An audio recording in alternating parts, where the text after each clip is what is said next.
BJP দলের একজন candidate আছে দীপক মোর।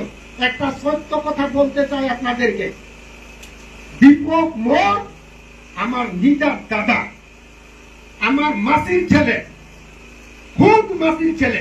আমার মা আর দীপক মোর মা এক বই।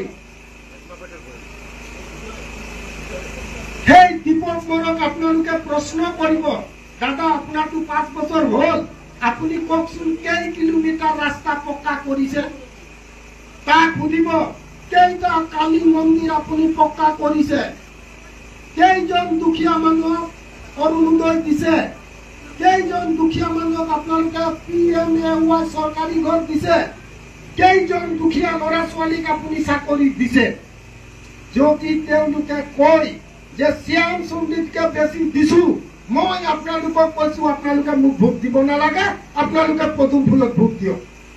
মই কৈছো আপোনালোকক নাঙলৰ ছবিত ভোট দিব নালাগে, আপোনালোকে পদুম ফুলৰ ছবিত ভোট দিয়ক।